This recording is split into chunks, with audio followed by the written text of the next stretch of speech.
ಮೊದಲಿಗೆ ನಾವು ಗುರು ವಂದನೆಯನ್ನ ಮಾಡೋಣ. ಗುರು ಬ್ರಹ್ಮ ಗುರುರ್ವಿಷ್ಣು ಗುರುರ್ದೇವೋ ಮಹೇಶ್ವರಃ ಗುರು ಸಾಕ್ಷಾತ್ ಪರಬ್ರಹ್ಮ ತಸ್ಮೈ ಶ್ರೀ ಗುರುವೇ ನಮಃ. ತಸ್ಮೈ ಶ್ರೀ ಗುರುವೇ ನಮಃ. ರೇಖಿ ಮಾತೆಗೆ ಧನ್ಯವಾದಗಳು. ಬ್ರಹ್ಮ ವಿಷ್ಣು ಮಹೇಶ್ವರಿಗೆ ಧನ್ಯವಾದಗಳು. ನವ ದುರ್ಗಿಯರಿಗೆ ಧನ್ಯವಾದಗಳು. ನಮ್ಮ ನಿಮ್ಮೆಲ್ಲರ ತಂದೆ ತಾಯಿಯರಿಗೆ, ಪರಿವಾರದವರಿಗೆ, ಕುಲದೇವತೆ ಕುಲದೇವರುಗಳಿಗೆ ಧನ್ಯವಾದಗಳು. ಎಲ್ಲ ಗುರುಗಳಿಗೆ, ಸದ್ಗುರುಗಳಿಗೆ, ಋಷಿ ಮುನಿಗಳಿಗೆ, ಸಾಧು ಸಂತರಿಗೆ ಧನ್ಯವಾದಗಳು.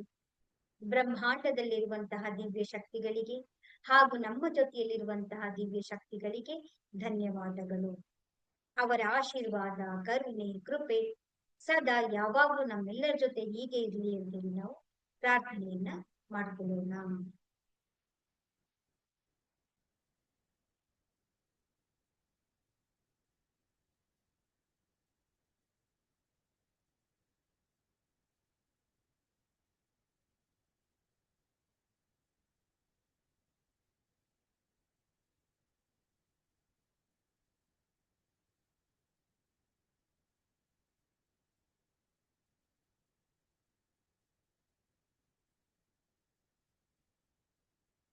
ಹರೇ ರಾಮ ಹರೇ ಕೃಷ್ಣ. ಸೊ ಈ ದಿನ ನಾವೆಲ್ಲರೂ ಕೂಡ ಯಾವ ವಿಷಯ ಬಗ್ಗೆ ತಿಳ್ಕೊಳ್ತೀವಿ ಅಂತ ಹೇಳಿದ್ರೆ, ನಮ್ಮ ಪ್ರಭಾಮಂಡಲ ಅಥವಾ ಆಭಾಮಂಡಲ.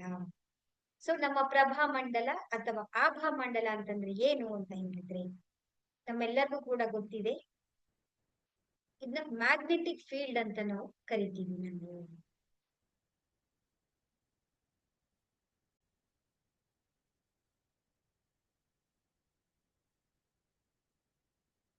ಎಲೆಕ್ಟ್ರೋ ಮ್ಯಾಗ್ನೆಟಿಕ್ ಫೀಲ್ಡ್ ಅಂತ ಹೇಳಿ ನಾವು ಕರಿಬಹುದು. ಯಾವುದೇ ಆದಂತಹ ಸಜೀವಗಳಾಗಿರ್ಬೋದು, ನಿರ್ಜೀವಗಳಾಗಿರ್ಬೋದು, ಪ್ರಾಣಿಗಳಾಗಿರ್ಬೋದು, ಪಕ್ಷಿಗಳಾಗಿರ್ಬೋದು, ಎಲ್ಲವೂ ಕೂಡ ಅವರದೇ ಆದಂತ ಒಂದು ಪ್ರಭಾಮಂಡಲವನ್ನ ಹೊಂದಿರ್ತವೆ. ಅದು ಪಾಸಿಟಿವ್ ಆಗಿರ್ಬಹುದು ಅಥವಾ ನೆಗೆಟಿವ್ ಆಗಿರ್ಬಹುದು. ತಮ್ಮದೇ ಆದಂತ ಒಂದು ಶಕ್ತಿಯ ಒಂದು ಪ್ರಭಾವಳಿಯನ್ನ ಹೊಂದಿರುತ್ತವೆ. ಎಲ್ಲರೂ ಕೂಡ ಹೊಂದಿರ್ತಾರೆ. ಈಗ ನಾವು ಪಾಸಿಟಿವ್ ಇದ್ರೆ ಅದೇನ್ ಮಾಡುತ್ತೆ, ಆ ವಸ್ತು ಪಾಸಿಟಿವ್ ಅನ್ನ ಅಟ್ರಾಕ್ಷನ್ ಮಾಡುತ್ತೆ. ನೆಗೆಟಿವ್ ಆಭಾಮಂಡಲ ಇದ್ರೆ ಸೊ ನೆಗೆಟಿವ್ ಅನ್ನ ನಾವು ಆಕರ್ಷಣೆಯನ್ನ ಮಾಡ್ಕೊಳ್ತೀವಿ. ಹಾಗಾಗಿ ನಮ್ಮ ಒಂದು ಶಕ್ತಿಯ ಒಂದು ಆ ಪ್ರಭಾಮಂಡಲ, ಒಂದು ಫೀಲ್ಡ್ ಎನರ್ಜಿಯ ನಮ್ಮ ಸುತ್ತಲೂ ಕೂಡ ನಾವು ಇರುವಂತ ಒಂದು ಎನರ್ಜಿಯ ಒಂದು ರಕ್ಷಣೆಯ ಇದನ್ನ ನಾವು ಪ್ರಭಾಮಂಡಲ ಅಂತೇಳಿ ನಾವು ಕರಿತೀವಿ. ಆರ ಅಂತೇಳಿ ನಾವು ಕರೆಯುವಂಥದ್ದು. ಈ ಆರವನ್ನ ನಾವು ನಮ್ಮ ರಕ್ಷಣಾ ಕವಚ, ನಮ್ಮ ಸುರಕ್ಷಾ ಕವಚ, ಹೌದಲ್ವಾ? ಈಗ ನೋಡಿರ್ಬೋದು, ನಮ್ಮ ದೇಶವನ್ನ ರಕ್ಷಣೆಯನ್ನ ಮಾಡೋದಿಕ್ಕಾಗಿ ಅದಕ್ಕೋಸ್ಕರನೇ ನಮ್ಮ ಬಾರ್ಡರ್ ಅಲ್ಲಿ ಸೋಲ್ಜರ್ಸ್ ಗಳು ಇರ್ತಾರೆ, ಹೌದಲ್ವಾ? ಸೊ ಯಾವಾಗ್ಲೂ ಕಾಯ್ತಾ ಇರ್ತಾರೆ, ನಮ್ಮನ್ನ ರಕ್ಷಣೆಯನ್ನ ಮಾಡ್ತಾರೆ. ಅದೇ ರೀತಿಯಲ್ಲಿ ಈ ನಮ್ಮ ಸುತ್ತಲಿರುವಂತ ಒಂದು ಎನರ್ಜಿಯ ಸೆಂಟರ್ ಇದೆಯಲ್ಲ, ಈ ಸೆಂಟರ್ ಏನ್ ಮಾಡುತ್ತೆ ನಮಗೆ ಅಂತ ಹೇಳಿದ್ರೆ, ನಮ್ಮನ್ನ ಯಾವಾಗ್ಲೂ ಕೂಡ ಅದು ರಕ್ಷಣೆಯನ್ನ ಮಾಡ್ತಾ ಇರುತ್ತೆ. ಯಾವುದರಿಂದ ರಕ್ಷಣೆಯನ್ನ ಮಾಡುತ್ತೆ? ನಕಾರಾತ್ಮಕಗಳ ಎನರ್ಜಿಗಳಾಗಿರ್ಬೋದು, ಹೊರಗಡೆಯಿಂದ ಏನೆಲ್ಲ ನಕಾರಾತ್ಮಕ ಎನರ್ಜಿಗಳು ಬರುತ್ತೋ ಅವೆಲ್ಲವನ್ನು ಕೂಡ ಅದೇನ್ ಮಾಡುತ್ತೆ, ನಮ್ಮನ್ನ ಪ್ರೊಟೆಕ್ಷನ್ ಅನ್ನ ಮಾಡ್ಕೊಳ್ತಾ ಬರುತ್ತೆ. ಯಾವಾಗ ನಮ್ಗೆ ಈ ಒಂದು ಆಭಾಮಂಡಲ ಜಾಸ್ತಿ ಆಗ್ತಾ ಬರುತ್ತೆ, ಇದು ವೃದ್ಧಿ ಆಗುತ್ತಾ ಬರುತ್ತೆ. ತನ್ನ ಶಕ್ತಿಯನ್ನ ಅದು ಉತ್ತೇಜನಗೊಳಿಸ್ಕೊಳ್ಳೋದಿಕ್ಕೆ ಯಾವುದು ಅಂದ್ರೆ, ನಮ್ಮ ಚಕ್ರಗಳನ್ನ ನಾವು ಹೀಲ್ ಮಾಡ್ಕೊಳ್ತಾ ಬಂದಾಗ, 24 ಪಾಯಿಂಟ್ಸ್ ಅನ್ನ ನಾವು ಹೀಲಿಂಗ್ ಅನ್ನ ನಾವು ಮಾಡ್ಕೊಳ್ತಾ ಬಂದಾಗ, ನಮ್ಮ ಆಲೋಚನೆಗಳ ಮೇಲೆ ನಾವು ಕೆಲಸವನ್ನ ಮಾಡಿದಾಗ, ನಾವು ಮಾನಸಿಕವಾಗಿರ್ಬೋದು, ಭಾವನಾತ್ಮಕವಾಗಿರ್ಬೋದು, ನಾವು ಆಧ್ಯಾತ್ಮಿಕವಾಗಿ ನಮ್ಮಲ್ಲಿ ಒಂದು ಅರಿವುಗಳು ಉಂಟಾಗ್ತಾ ಜಾಗೃತಿಯಲ್ಲಿ ಉಂಟಾಗ್ತಾ ಬದಲಾವಣೆಗಳಾಗ್ತಾ ಆಗ್ತಾ ಆಗ್ತಾ ನಾವು ಧ್ಯಾನವನ್ನ ಮಾಡ್ತಾ ಮಾಡ್ತಾ ಮಾಡ್ತಾ ಆಟೋಮ್ಯಾಟಿಕಲಿ ತನಗೆ ತಾನೇ ಏನಾಗ್ತಾ ಇರುತ್ತೆ, ಈ ಒಂದು ನಮ್ಮ level day by day day by day day by day day by day increase ಆಗ್ತಾ ಹೋಗುತ್ತೆ. ತನಗೆ ತಾನೇ ನಮ್ಮನ್ನ ರಕ್ಷಣೆಯನ್ನ 24x365 days ನೋಡಿ, ಯಾವುದೇ ಸೆಕ್ಯೂರಿಟಿ ಗಾರ್ಡ್ಗಳಿಗೆ ನಾವು ಹಣವನ್ನ ಪೇಮೆಂಟ್ ಮಾಡುವಂತ ಅವಶ್ಯಕತೆನೇ ಇರಲ್ಲ. ಸ್ವಾಭಾವಿಕವಾಗಿ ಸಹಜವಾಗಿ ರಕ್ಷಣೆಯನ್ನ ನಾವು ಅದನ್ನ ದಿನದಿಂದ ಅದರ ಶಕ್ತಿಯನ್ನು ನಾವು ಉತ್ತೇಜನ ಜಾಸ್ತಿಯನ್ನ ಮಾಡ್ಕೊಳ್ತಾ ಇರೋದ್ರಿಂದ ಯಾಕೆ ನಾವು ಮಾಡ್ಕೊಳ್ಬೇಕು, ಯಾಕೆ ನಾವು ಧ್ಯಾನವನ್ನ ಮಾಡ್ಬೇಕು, ಯಾಕೆ ನಾವು ಚಕ್ರ ಧ್ಯಾನವನ್ನ ಮಾಡ್ಬೇಕು, ಯಾಕೆ ನಾವು ಹೀಲಿಂಗ್ ಅನ್ನ ಮಾಡ್ಕೊಳ್ಬೇಕು ಅಂತ ಹೇಳಿದ್ರೆ ನಮ್ಮಲ್ಲಿ ಏನಾಗುತ್ತೆ, ನಮ್ದು ಎಮೋಷನಲಿ ನಾವು ಬ್ಯಾಲೆನ್ಸ್ ಆಗ್ತಾ ಬರ್ತೀವಿ, ನಮ್ಮಲ್ಲಿ ಕ್ಲಾರಿಟಿ ಸಿಗ್ತಾ ಹೋಗುತ್ತೆ. ನಮ್ಗೆ ದಿನಕ್ಕೆ ನಮ್ಗೆಲ್ಲ ನಮ್ಗೆ ಒಂದೊಂದಾಗಿ ಅರಿವು, ಸ್ಪಷ್ಟತೆ ಅರಿವು ನಮ್ಗೆ ಗೊತ್ತಾಗ್ತಾ ಬರುತ್ತೆ. ನಮ್ಮ ಶರೀರದಲ್ಲಿ ಯಾವುದೇ ರೀತಿಯಾದಂತಹ ರೋಗದಿಂದ ನಾವು ಬಳಲ್ತಾ ಇದ್ರು ಕೂಡ ಚೇತರಿಕೆಯನ್ನು ನಾವು ಕಾಣಬಹುದಾಗಿರುತ್ತೆ. ಮತ್ತೆ ಇತರರೊಂದಿಗೆ ನಾವು ಎಲ್ಲೇ ಹೋಗ್ಲಿ, ಈಗ ನಾವು ವ್ಯಾಪಾರ ಮಾಡ್ತಾ ಇರ್ಬೋದು, ನಾವು ವ್ಯವಹಾರದಲ್ಲಿ ಇರ್ಬಹುದು, ನಾವು ಬಿಸ್ನೆಸ್ ಮಾಡ್ತಾ ಇರ್ಬೋದು, ನಾವು ಉದ್ಯೋಗದಲ್ಲಿ ಇರ್ಬೋದು, ನಾವು ವಿದ್ಯಾರ್ಥಿಗಳಾಗಿರ್ಬೋದು, ನಮಗೆ ಏನ್ ಬೇಕು ಪಾಸಿಟಿವ್ ಎನರ್ಜಿಗಳು ನಮ್ಮ ಜೊತೆಗೆ ಕನೆಕ್ಷನ್ ಆಗೋದಕ್ಕೆ ಸಹಾಯವನ್ನು ಕೂಡ ನಮ್ಗೆ ನಮ್ಮ ಆಭಾ ಮಂಡಲ ನಮ್ಗೆ ಮಾಡ್ಕೊಳ್ತಾ ಇರುತ್ತೆ.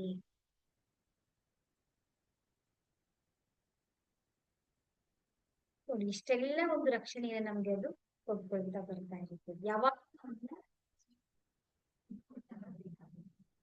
ಅದ್ ಚೆನ್ನಾಗಿ ನಾವು ಅದನ್ನ ಕಾಪಾಡ್ಕೊಂಡು ಪ್ರತಿದಿನದಿಂದ ನಾವು ದಿನಕ್ಕೆ ವೃದ್ಧಿಸ್ಕೊಂಡು ಹೋಗ್ಬೇಕು ಅಂತ ಹೇಳಿದ್ರೆ ಈ ಎಲ್ಲಾ ಒಂದು ವಿಧಾನಗಳನ್ನ ನಾವು ಫಾಲೋ ಮಾಡ್ಕೊಂಡು ಅಭ್ಯಾಸವನ್ನ ಮಾಡ್ಕೊಂಡು ನಾವು ಬರ್ತಾ ಇರ್ಬೇಕಾಗುತ್ತೆ. ಸೊ ಈ ಆಭಾ ಮಂಡಲ ಯಾವ ರೀತಿ ನಮ್ಗೆ ರಕ್ಷಣೆಯನ್ನ ಮಾಡಬಹುದು, ನಾನು ಆಲ್ರೆಡಿ ನಿಮ್ಗೆ ಹೇಳಿದೆ. ನಮ್ಮಲ್ಲಿ ನಕಾರಾತ್ಮಕತೆ ಎಲ್ಲ, ನಮ್ಮ ಶರೀರದಲ್ಲಿ ಇರುವಂತ ಎಲ್ಲ ನಕಾರಾತ್ಮಕತೆಗಳನ್ನ ಹೊರಗಡೆಗೆ ತೆಗೆದುಹಾಕ್ತಾ ಇರುತ್ತೆ. ಹಾಗೆ ಹೊರಗಡೆಯಿಂದ ಬರುವಂತದ್ದನ್ನು ಕೂಡ ನಮ್ಮ ಒಳಗಡೆ ಅದು ಬಿಟ್ಕೊಡೋದಿಲ್ಲ. ಹಾಗೆ ನಮ್ಮಲ್ಲಿ ಶಕ್ತಿ ಸೋರಿಕೆ ಆಗದ ಹಾಗೆ ಅದನ್ನು ಕೂಡ ಅದು ರಕ್ಷಣೆಯನ್ನ ಮಾಡ್ಕೊಳ್ತಾ ಇರುತ್ತೆ. ನಮ್ಮ ಒಳಗಡೆ ಇರುವಂತಹ ಒಂದು ಶಕ್ತಿಯನ್ನ ಅದಿನ್ನು ಬಲಪಡಿಸ್ಕೊಡುತ್ತೆ, ನಮ್ಗೆ ಸ್ಟ್ರಾಂಗ್ ಆಗಿ ಇರುವಂತೆ ನಮ್ಮನ್ನ ರೆಡಿ ಮಾಡ್ಕೊಡುತ್ತೆ. ನಾವು ಭಾವನಾತ್ಮಕವಾಗಿ ನಾವು ಸ್ಥಿರವಾಗಿರ್ತೀವಿ, ಮಾನಸಿಕವಾಗಿಯೂ ಕೂಡ ನಾವು ಸ್ಥಿರವಾಗಿರ್ತಾ ಬರ್ತೀವಿ. ಆಯಾಸಗಳೆಲ್ಲವೂ ಕೂಡ ನಮ್ಗೆ ಕಡಿಮೆ ಆಗ್ತಾ ಬರ್ತಾ ಇರುತ್ತೆ. ಇದಕ್ಕೆ ನಾವ್ ಏನೆಲ್ಲ ಮಾಡ್ಬೇಕು ನಾವು ಅಂತ ಹೇಳಿದ್ರೆ, ಧ್ಯಾನವನ್ನ ಮಾಡ್ಬೇಕು, ಬ್ರೀತಿಂಗ್ ಎಕ್ಸಸೈಸ್ ಗಳನ್ನ, ಪ್ರಾಣಾಯಾಮಗಳನ್ನ ನಾವು ಮಾಡ್ತಾ ಇರ್ತೀವಿ, ಪ್ರತಿದಿನ ನಾವು ಮಾಡ್ತಾ ಇರ್ಬೇಕು. ಸಕಾರಾತ್ಮಕವಾಗಿ ನಾವು ಯೋಚನೆಗಳನ್ನ ಮಾಡ್ತಾ ಇರ್ಬೇಕು. ಮನಸ್ಸು ಯಾವಾಗೂ ಚಿಂತೆಯಲ್ಲಿ ಇರುತ್ತೆ. ನಾವು ಒಳ್ಳೆಯ ವ್ಯಕ್ತಿಗಳ ಜೊತೆಗೆ ನಾವು ಸೆಲ್ಫ್ ಫೀಲಿಂಗ್ ಅನ್ನ ಮಾಡ್ಕೊಳ್ತಾ ಬಂದಾಗ, ನಾವು ಒಳ್ಳೆ ಗುರುಗಳ ಸಂಪರ್ಕದಲ್ಲಿ ಇದ್ದಾಗ, ಆಧ್ಯಾತ್ಮಿಕತೆಯಲ್ಲಿ ನಾವು ಒಟ್ಟಿಗೆ ನಾವು ಜೊತೆಗೆ ಬೆಳ್ಕೊಳ್ತಾ ಬಂದಾಗ, ಸೊ ನಮ್ಮಲ್ಲಿರುವಂತ ಒಂದು ನಕಾರಾತ್ಮಕ ಯೋಚನೆಗಳು ದಿನಕ್ಕೆ ಬದಲಾವಣೆಗಳಾಗ್ತಾ ಇರುತ್ತೆ. ನಾವೇನ್ ಮಾಡ್ತೀವಿ, ನಾವು ದಿನದಿಂದ ದಿನಕ್ಕೆ ನಾವು ಪ್ಯೂರಿಫೈ ಆಗ್ತಾ ಬರ್ತೀವಿ.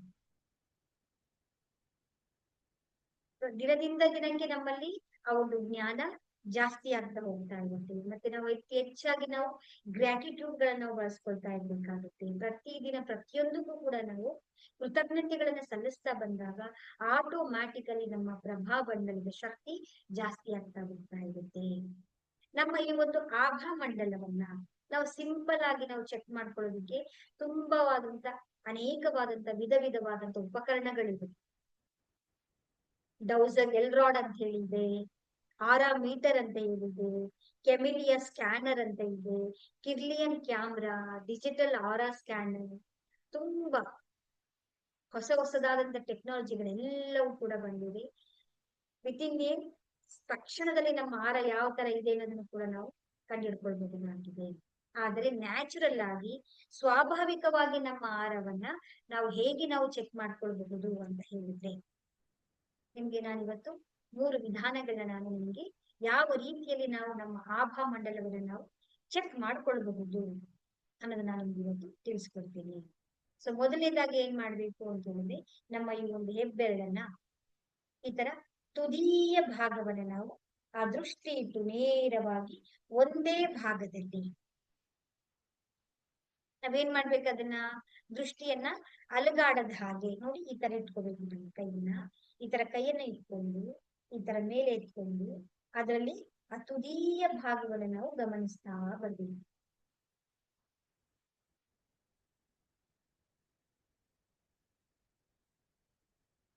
ಆ ಗಮನಿಸ್ತಾ ಗಮನಿಸ್ತಾ ನಾವು ಕಣ್ಣನ್ನ ಶೇಕ್ ಮಾಡ್ದೆ ಹಾಗೆ ನಾವು ನೋಡ್ತಾ ಬಂದಾಗ ಅಲ್ಲಿ ಒಂದು ವೃತ್ತಾಕಾರದ ನಿಮಗೆ ಸರ್ಕಲ್ ನಿಮ್ಗೆ ಕಾಣಿಸುತ್ತೆ ನಿಮ್ ಕಣ್ಣಿಗೆ. ಅದು ನಮಗೆ ನಮ್ಮ ಆರ ಲೆವೆಲ್ ಹೇಗಿದೆ ಎಷ್ಟಿದೆ ಅನ್ನೋದು ನಮ್ಗೆ ಗೊತ್ತಾಗ್ತಾ ಬರುತ್ತೆ. ಇದು ಒಂದು ವಿಧಾನ ಆಯ್ತು. ಅದಾದ ನಂತರ ಎರಡನೇ ವಿಧಾನ ಯಾವ ರೀತಿ ಅಂತ ಹೇಳಿದ್ರೆ, ನಾವು ನಮ್ಮ 5 ಬೆರಳುಗಳನ್ನ ಈ ರೀತಿ ದೊಡ್ಡದಾಗಿ ಓಪನ್ ಮಾಡಿಕೊಂಡು ಈ ಮತ್ತೆ ಒಂದು ಸೆಂಟರ್ ಬರುತ್ತಲ್ಲ, ಈ ಬಿಂದುವಿನಲ್ಲಿ ಕೊನೆಯಲ್ಲಿ ಬರುತ್ತಲ್ವಾ, ಯಾವುದಾದ್ರೂ ಸರಿ ಒಂದು ಬಿಂದುವಿನಲ್ಲಿ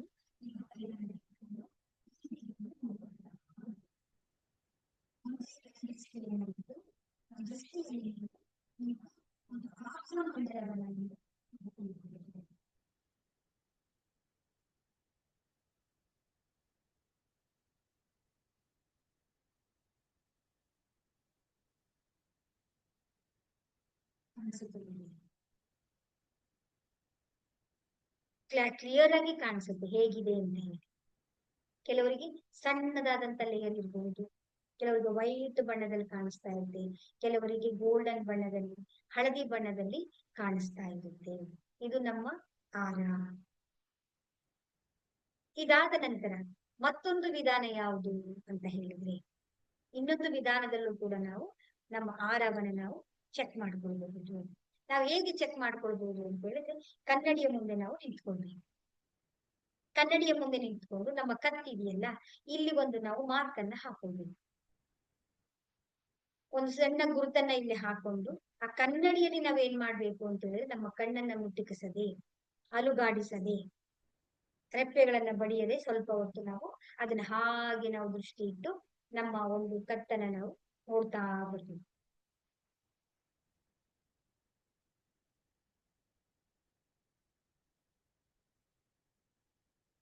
ಈ ರೀತಿಯಲ್ಲಿ ನಾವು ನೋಡ್ತಾ ಬಂದಾಗ ನಮ್ಮ ಒಂದು ಆರ ಯಾವ ರೀತಿ ಇದೆ ಅನ್ನೋದು ನಮ್ಗೆ ಗೊತ್ತಾಗ್ತಾ ಬರುತ್ತೆ.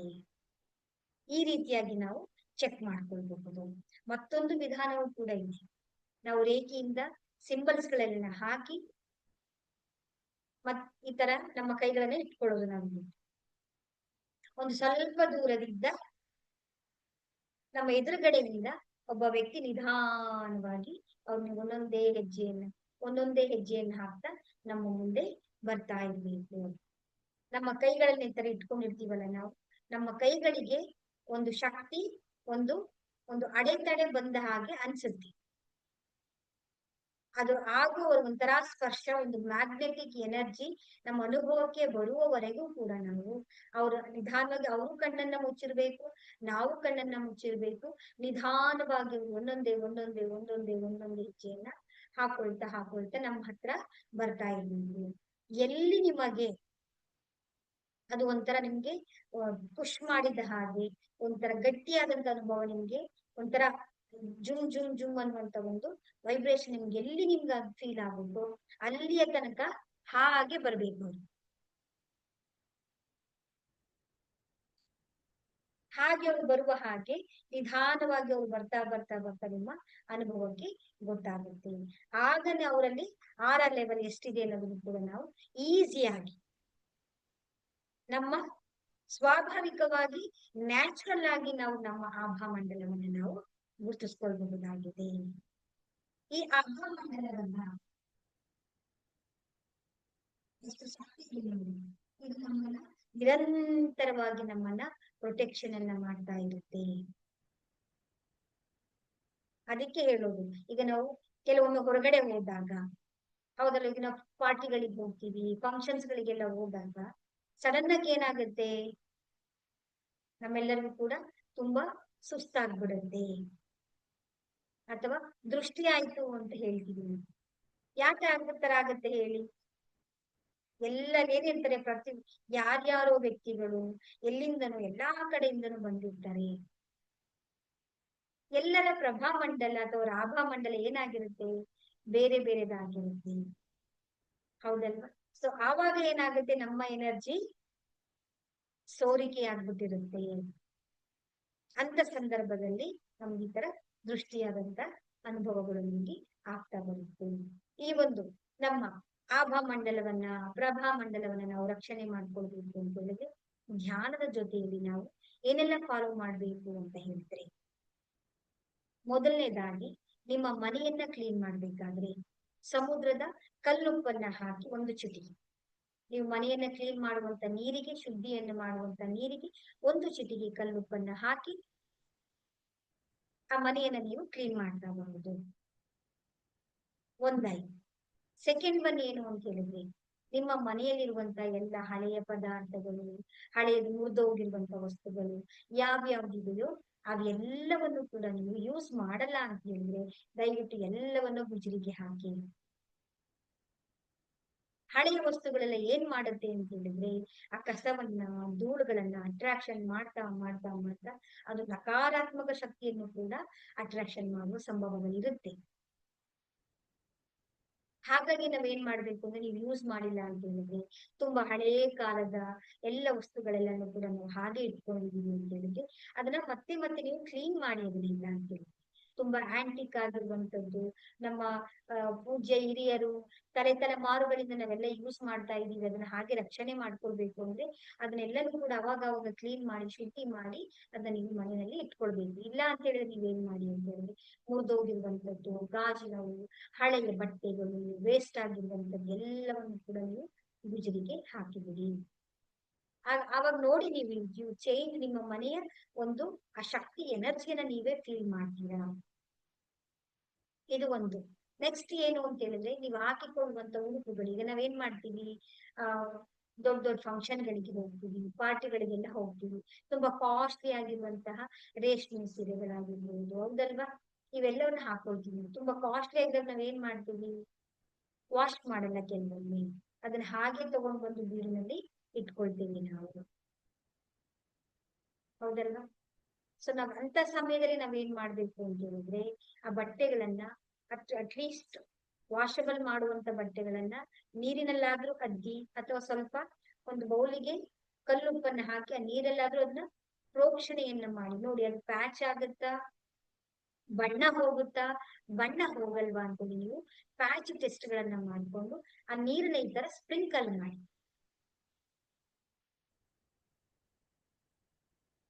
ಹಾಗಾಗಿ ಏನಾಗುತ್ತೆ, ಬಟ್ಟೆ ಅಲ್ಲಿರುವಂತಹ ನಕಾರಾತ್ಮಕ ಎನರ್ಜಿಗಳೆಲ್ಲವೂ ಕೂಡ ಕ್ಲೀನ್ ಆಗ್ತಾ ಬರುತ್ತೆ. ಇಲ್ಲ ಅಂತಂದ್ರೆ ನೀವೇನ್ ಮಾಡ್ತೀವಿ, ಹೊರಗಡೆ ಬಂದಂತ ನಕಾರಾತ್ಮಕ ಶಕ್ತಿಗಳೆಲ್ಲವನ್ನು ಕೂಡ ನೀವು ನಿಮ್ಮ ಮನೆಯ ಬೀರು ಒಳಗಡೆ ನೀವು ತಂದು ತುಂಬಿಕೊಂಡು ನಿಮ್ಮ ಡ್ರಾಯರ್ ಒಳಗಡೆ ತುಂಬಿಟ್ಕೊಳಂಗ್ ಆಗತ್ತೆ. ಇದು ಒಂದೊಂದು. ಮತ್ತೊಂದು ಏನು ಅಂತ ಹೇಳಿದ್ರೆ, ನೀವು ಸ್ನಾನವನ್ನ ಮಾಡ್ಬೇಕಾದ್ರೆ ನೀವು ಸ್ನಾನ ಮಾಡುವಂತ ನೀರಿಗೆ ಒಂದು ಚಿಟಿಕೆ ಉಪ್ಪನ್ನ ಹಾಕಿ ನಿಮ್ಮ ಈ ಭುಜದಿಂದ ಹಾಕೊಂಡು ನೀವು ಸ್ನಾನವನ್ನ ಮಾಡಬಹುದು. ಆದ್ರೂ ಕೂಡ ನಮ್ಮ ನಮ್ಮ ಆಹಾರದಲ್ಲಿ ಬಂದ ನಕಾರಾತ್ಮಕ ಶಕ್ತಿಗಳೆಲ್ಲವೂ ಕೂಡ ಶುದ್ಧಿಯಾಗಿ, ಆ ನೀರನ್ನ ಹಾಕೊಳ್ತಾ ಶುದ್ಧಿಯಾಗಲಿ ಶುದ್ಧಿಯಾಗಲಿ ಶುದ್ಧಿಯಾಗಲಿ ಅಂತ ಜಸ್ಟ್ ಮನ್ಸಲ್ಲಿ ನೀವು ಹೇಳ್ಕೊಂಡ್ರೆ ಸಾಕಾಗುತ್ತೆ. ಈ ರೀತಿ ನೀವು ಫಾಲೋವನ್ನ ಮಾಡ್ತಾ ಬಂತು ಅಂತ ಹೇಳಿದ್ರೆ, ನಮ್ಮ ಆಹಾರದಲ್ಲಿರುವಂತಹ ಕೆಲವು ನಕಾರಾತ್ಮಕ ಶಕ್ತಿಗಳೆಲ್ಲವನ್ನು ಕೂಡ ನಾವು ಕ್ಲೀನ್ ಮಾಡ್ಕೊಳ್ತಾ ಬರ್ಬೇಕಾಗುತ್ತೆ. ಅದರ ಜೊತೆಗೆ ನಾವ್ ಏನೆಲ್ಲ ಫಾಲೋವನ್ನ ಮಾಡ್ಕೊಳ್ತಾ ಬರ್ಬೇಕು ಅಂತ ಹೇಳಿದ್ರೆ, ನಮ್ಮ ಆಹಾರದಲ್ಲಿ ನಾವು ತೆಗೆದುಕೊಳ್ಳುವಂತ ಆಹಾರ ಸಾತ್ವಿಕ ಆಹಾರ ಆಗಿದ್ಯಾ, ರಾಜಸಿಕ ಆಹಾರ ಆಗಿದ್ಯಾ, ಅಥವಾ ಅದು ತಾಮಸಿಕ ಆಹಾರದು ತಾಮಸಿಕ ಆಹಾರವಾಗಿದೆಯಾ ಅಂತೇಳಿ ನಾವು ನೋಡ್ಕೊಳ್ಬೇಕಾಗುತ್ತೆ. ತುಂಬಾ ಮಸಾಲೆ ಆಗಿರ್ಲಿ, ಸ್ಪೈಸಿ ಐಟಮ್ಗಳಾಗಿರ್ಲಿ, ನಾನ್ ವೆಜ್ಗಳಾಗಿ ತಿಂದಾಗ ಏನಾಗುತ್ತೆ, ನಮ್ಮ ಅನ್ನದಂತೆ ನಮ್ಮ ಮನ, ನಮ್ಮ ಮನಸ್ಸಿನಂತೆ ನಮ್ಮ ಶರೀರ. ಹಾಗಾಗಿ ನಾವೇನ್ ಮಾಡ್ಬೇಕು ಅಂತ ಹೇಳಿದ್ರೆ ಹೆಚ್ಚು ಹಸಿ ತರಕಾರಿಗಳನ್ನ ಮತ್ತೆ ಸೊಪ್ಪುಗಳನ್ನ ಜ್ಯೂಸ್ಗಳಿಗೆ ಏನ್ ಮಾಡ್ಬೇಕು ನಾವು ಅಂತ ಹೇಳಿದ್ರೆ ಸಕ್ಕರೆ ಹಾಕಿ ಕುಡಿಬಾರ್ದು. ದೊಡ್ಡ ತಪ್ಪು ಮಾಡ್ತಾ ಇದೀವಿ ನಾವು. ಎಷ್ಟು ವೈಟಮಿನ್ಸ್ ಮಿನರಲ್ಸ್ ಎಲ್ಲ ಇರುವಂತ ಬಲ್ಕ್ ಆಗಿರುವಂತ ಬಂಚ್ ಆಗಿರುವಂತ ನಮ್ಮ ಈ ಒಂದು ಫ್ರೂಟ್ ಜ್ಯೂಸ್ಗೆ ನಾವೇನ್ ಮಾಡ್ತಾ ಇದೀವಿ ನಾವು ಅಂತ ಹೇಳಿದ್ರೆ ಸಕ್ಕರೆಯನ್ನ ಹಾಕಿ ಅದನ್ನ ಪಾಯ್ಸನ್ ತರ ಕನ್ವರ್ಟ್ ಮಾಡ್ಬಿಡ್ತಾ ಇದೀವಿ. ಸೊ ಆದಷ್ಟು ನ್ಯಾಚುರಲ್ ಆಗಿ ನೀವು ಕುಡಿಯೋದಕ್ಕೆ ನೀವು ಪ್ರಯತ್ನವನ್ನ ಮಾಡಿ. ಇಲ್ಲಾಂದ್ರೆ ಹಣ್ಣನ್ನ ತಾಜಾವಾಗಿ ನಿಮ್ಗೆ ಹೇಗ್ ಅನ್ಸೋದನ್ನ ನೇರವಾಗಿ ಅದನ್ನ ತಿನ್ನಿ. ಎಲ್ಲ ಮಿಕ್ಸರ್ ಮಾಡಿ ನಾವು ಅದನ್ನ ಅದರ ರುಚಿಯನ್ನು ಕೂಡ ನಾವೇನ್ ಮಾಡ್ತಾ ಇದೀವಿ ನಾವು ಹಾಳು ಮಾಡ್ಕೊಳ್ತಾ ಇದ್ದೀವಿ. ಸೊ ಅದಾದ ನಂತರ ನಾನ್ ವೆಜ್ ಗಳನ್ನ ತಿನ್ಬೇಡಿ. ಅದು ಏನಾಗುತ್ತೆ ಅಂದ್ರೆ ಅದು ಡೈಜೆಷನ್ ಆಗೋದಕ್ಕೂ ತುಂಬಾ ಟೈಮ್ ತಗೊಳುತ್ತೆ. ಅದು ಕ್ಲೀನ್ ಮಾಡೋದಕ್ಕೂ ತುಂಬಾ ಸಮಯವನ್ನ ತಗೊಳುತ್ತೆ. ಸೊ ಹಾಗಾಗಿ ಊಟ ಮಾಡ್ಬೇಕಾದ್ರೂ ಕೂಡ ನಾವು ಪ್ರಾರ್ಥನೆಯನ್ನ ಮಾಡಿ ಅದಕ್ಕೆ ಚಾರ್ಜನ್ನ ಮಾಡಿ ನಾವು ಊಟವನ್ನ ಮಾಡ್ಬೇಕು.